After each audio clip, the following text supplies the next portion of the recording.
news tonight, Saudi Arabian women vote for the first time in local council elections and also stand as candidates, a step hailed by some activists as a historic change but seen by others as merely symbolic.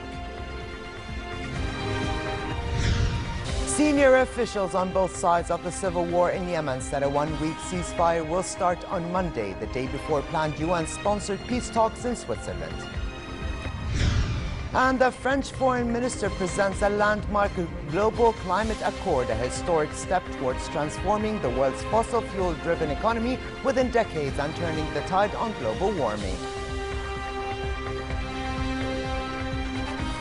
Good evening and welcome to a new edition of the news. Here are the details, and we begin here at home, where border guards killed a person and wounded another who tried to cross into the kingdom from Syria. An official Jordan Armed Forces Arab Army said that guards responded to the situation in line with the rules of engagement followed in such cases. The source added that the army will exercise zero tolerance with any attempt aiming to jeopardize the security of the country and people. Twin explosions in a government-controlled neighborhood in the Syrian city of Homs killed at least 16 people and wounded scores more. The attack was claimed by Daesh terrorist group. The blasts come days after the government extended its control of the city with the implementation of a truce deal in Wa'ir, the last insurgent-held area of Homs. The Syrian Observatory for Human Rights Monitoring Group said a vehicle bomb exploded close to a hospital in the mainly Alawite neighborhood of Al-Zahra in the east of the city. State news agency Sana said the vehicle bomb had been packed with 150 kilograms of explosives. The second large blast, originally suspected to have been a bomb, appeared to have come from an exploding gas canister and wounded people who had come to tend to victims of the first explosion in the densely populated neighborhood. And in the continued fight against Daesh terrorists, the United States and its allies targeted the group with 17 strikes in Iraq and Syria since yesterday. A U.S. military statement said 4 of the 12 strikes in Iraq hit Daesh tactical units, fighting positions, and destroyed a machine gun position near Mosul. While in Syria, 4 of the 5 airstrikes were near Ma'arra that damaged 4 Daesh buildings. Palestinian youth clashed with Israeli troops at a northern Ramallah military post and checkpoint in the West Bank. Occupation troops fired tear gas, stun grenades, rubber and live bullets at the young Palestinians who hurled stones in return. Palestinian medics reported 3 injuries from bullets, 4 from rubber bullets and 19 from tear gas inhalation. Earlier in Gaza, a few dozen Palestinians took part in the funeral procession for 38-year-old Sami Madi, who was shot and killed yesterday near the border fence with Israel. Army gunfire killed Madi and wounded 58 others, according to Gaza medics. Palestinians are frustrated at the failure of long-running peace efforts with Israel and its 48-year occupation of the West Bank, as well as agitated over stepped-up Israeli access to Jerusalem's Al-Aqsa Mosque complex. Women in Saudi Arabia have cast their first votes in the country's history in municipal elections and also stood as candidates, another first step by some activists as a historic and symbolic change. A total of 978 women have registered as candidates alongside 5,938 men. Female candidates have had to speak behind a partition while campaigning or be represented by a man. Turnout was high though.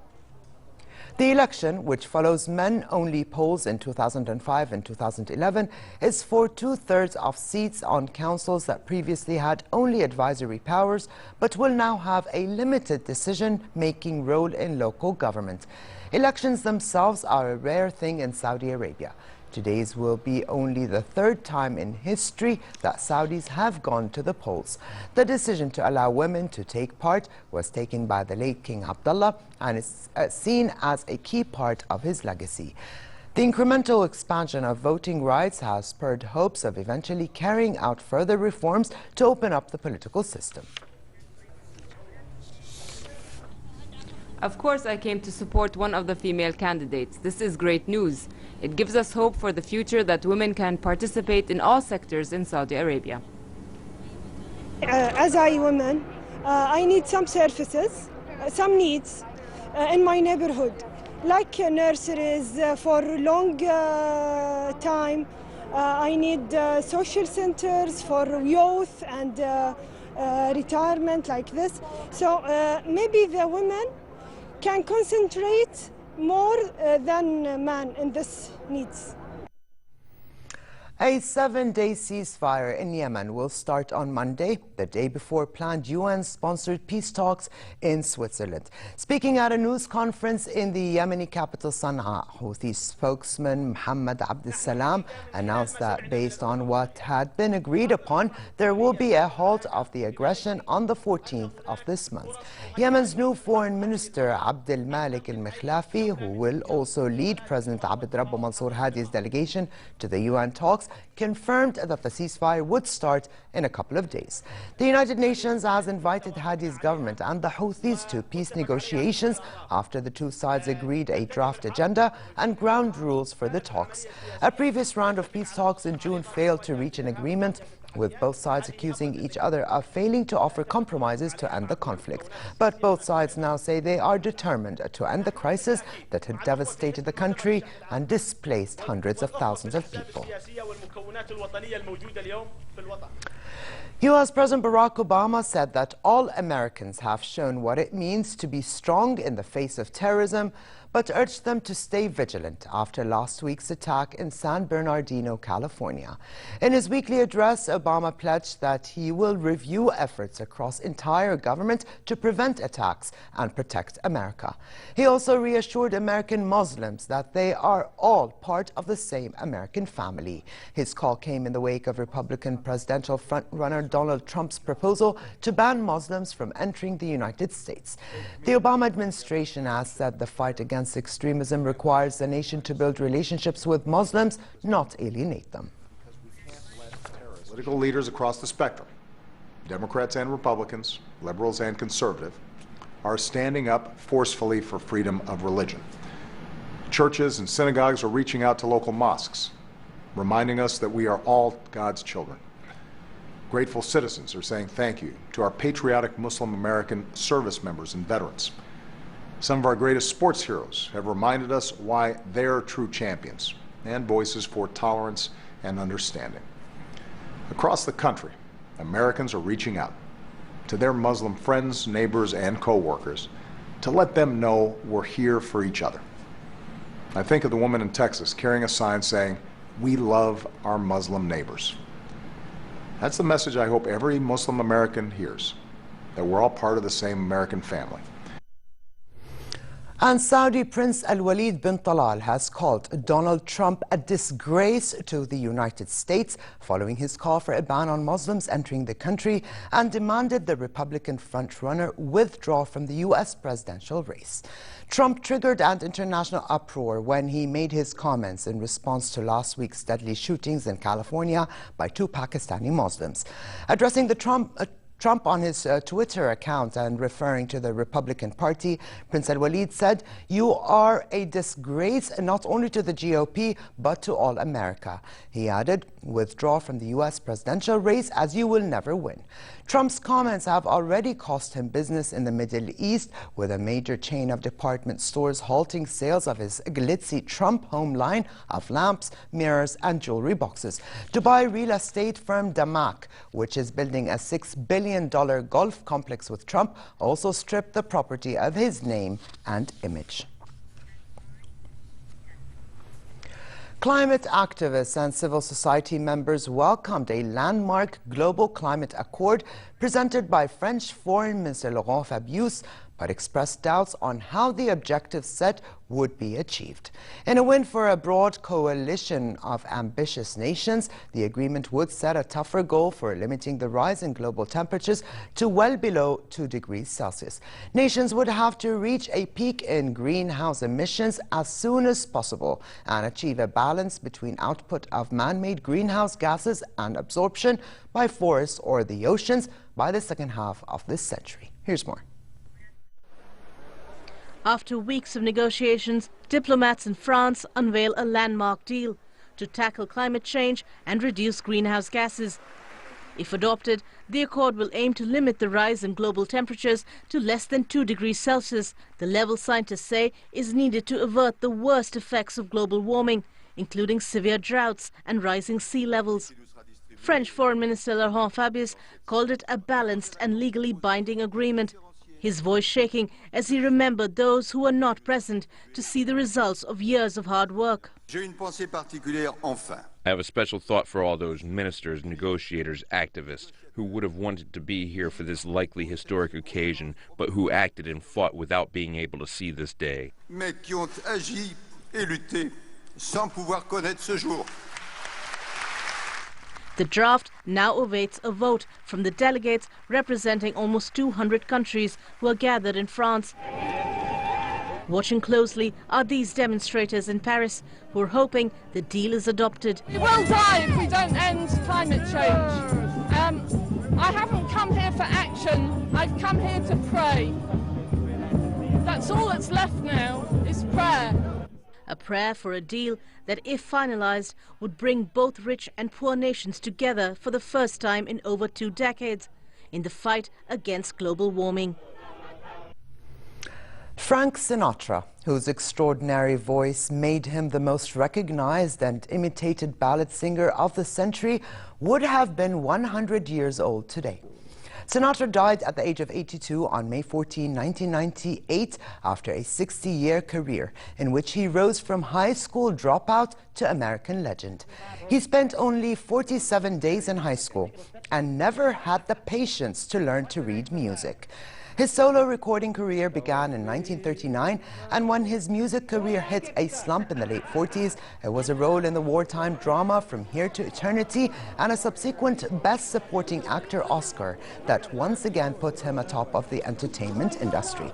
Sinatra's signature tune was My Way, a song he at first did not like, but it became a theme for his life, which saw him drink and smoke heavily, fall in and out of love, and carry on a lifelong feud with the media. That's full. I traveled each and every highway, more, much more. Decked out in traditional red Santa gear, more than 10,000 runners raced through one of Madrid's main boulevards, spreading Christmas cheer in the 4th edition of the annual Santa Claus race. Adding a touch of green to the sea of red, 500 elves also ran in the children's under 12 category. €1 of the 13 to join the 5.5-kilometer race will go to the Foundation for Multiple Sclerosis of Madrid.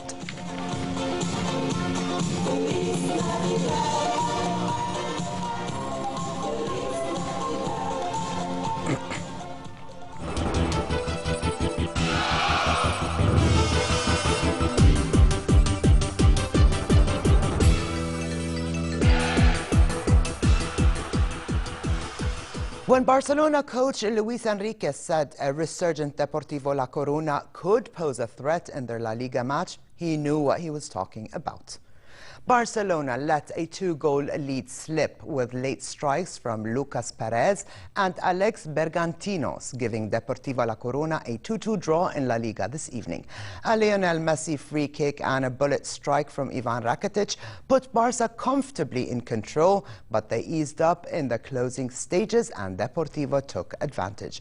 Barca now have 35 points from 15 games, while Deportivo, who have been a surprise this season, are in 6th on 23. Second place Atletico Madrid on 32 points face Athletic Bilbao tomorrow, when Real Madrid in 3rd with 30 have a tough match away to Villarreal.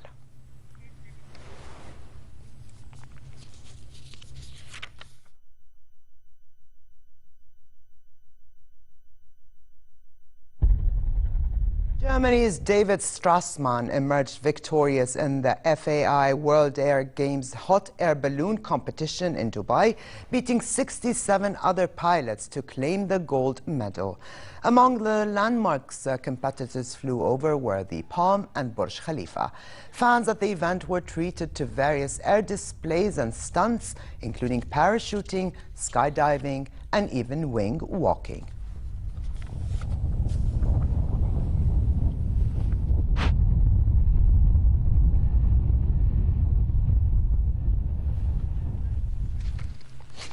And finally, it will continue to be cold tonight with possible rain accompanied by thunder and hail and southwesterly moderate to brisk winds. A drop in temperature is expected tomorrow with a continued chance for rain, especially in the southern regions, while winds will be northwesterly moderate to brisk. The Gulf of Aqaba should expect partly cloudy skies with thundery rain, while winds will be northwesterly moderate and the seas slightly choppy. The weatherman warns of frost formation in the eastern regions and of flash floods in low-lying areas. Next are the lows and highs for tonight and tomorrow.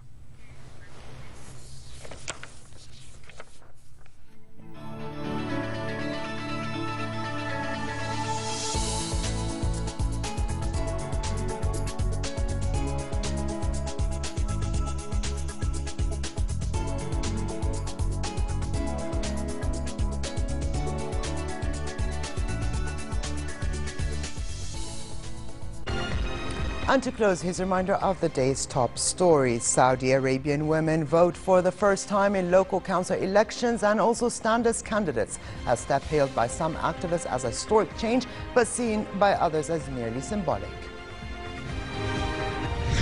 Senior officials on both sides of the civil war in Yemen said a one-week ceasefire will start on Monday, the day before planned UN-sponsored peace talks in Switzerland. And the French foreign minister presents a landmark global climate accord, a historic step towards transforming the world's fossil fuel-driven economy within decades and turning the tide on global warming.